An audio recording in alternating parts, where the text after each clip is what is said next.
pague boletos, recarregue seu celular, faça transferências bancárias e muito mais utilizando Bitcoin e criptomoedas com a K-Money. Senhoras e senhores, aqui é o Marcos Eduardo, sejam bem-vindos ao canal Dinheiro, seu canal favorito sobre mercado financeiro. E pessoal, o primeiro link que estará aí na descrição é o da Binance, essa que é uma das maiores corretoras de criptomoedas do mundo. E usando o meu link para se cadastrar, você vai ter 15% de desconto em todas as taxas de trade. Então você que opera, usa grupos de sinais, robôs de operações, ainda não tem conta na Binance, aproveita essa oportunidade e abre uma conta aí através do meu link para ter acesso a esse benefício. Galera, um importante analista, Willy Woo, afirmou que estamos diante de um grande choque de oferta em relação ao Bitcoin e é necessário muita atenção nesse momento para entender exatamente o que está acontecendo. Então, para a gente resumir essa situação toda e os dados que ele compilou para chegar nessa conclusão, então o que ele está dizendo é o seguinte, que a gente está vendo sim uma pressão vendedora, a gente está vendo um movimento que está empurrando o preço do Bitcoin para baixo, obviamente.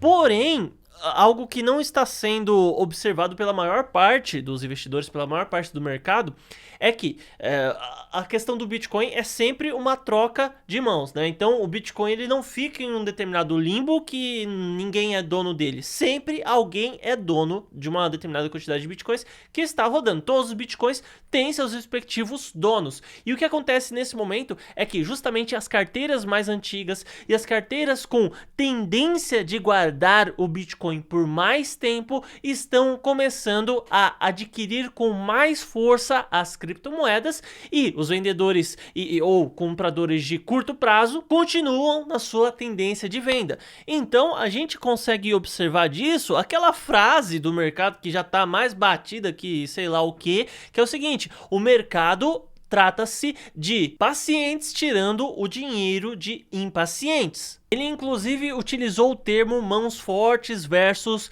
mãos fracas. É uma análise intitulada Bitcoin Supply Ratio. Então, um determinado tipo de comprador está absorvendo com muita força um determinado tipo de vendedor. E, inclusive, ele demonstrou através de alguns gráficos que isso é o similar ao que aconteceu no fim de 2020.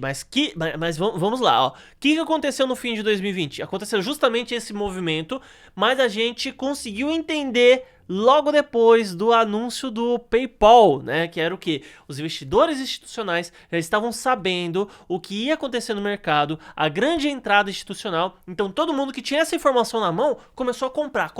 Então um monte de investidor estava comprando criptomoedas. Todos os sinais gráficos, sinais técnicos estavam indicando a venda. Eu mesmo olhei para aquele momento, vi uma oportunidade e falei assim, pera.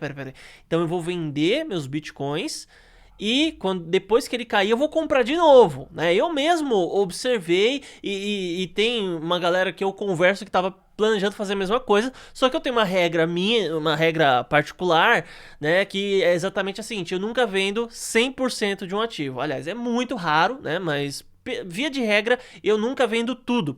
Então eu vendi 80% de todos os bitcoins que eu tinha e de quase todas as criptomoedas e aguardei abaixo. E daí o que aconteceu? O mercado começou a subir. E subiu tanto que deu tempo de eu recomprar, vender, comprar, vender várias vezes no meio desse caminho. Mas, enfim, o que esse analista está falando é que justamente estamos em um período similar. A gente não tem ideia necessariamente se são investidores institucionais, provavelmente são, mas de qualquer modo o que a gente tem que entender é que investidores de longo prazo reiniciaram o seu processo de acumulação, aproveitando justamente esse momento de baixa do mercado. Outro ponto interessante é que, embora estejamos diante de um movimento de baixa, ainda assim, de acordo com dados do Glassnode, está acontecendo uma progressão, está acontecendo um aumento de novos usuários trabalhando com Bitcoin e com criptomoedas no contexto geral. Então a gente vê uma curva de crescimento em andamento. Então estamos diante de um conjunto de situações que, embora tenham jogado o preço ciclo do Bitcoin para baixo, beleza, depois subiu de novo, depois caiu, ok e tudo mais, mas embora estejamos vendo o movimento para baixo, a médio e longo prazo podemos entender, de acordo com essas informações, que sim, haverá uma valorização e muitos desses analistas estão apontando uma recuperação ainda para esse ano. Mas e você? Você vendeu suas criptomoedas? Você está segurando o firme? O que você está fazendo? Coloca aí nos comentários.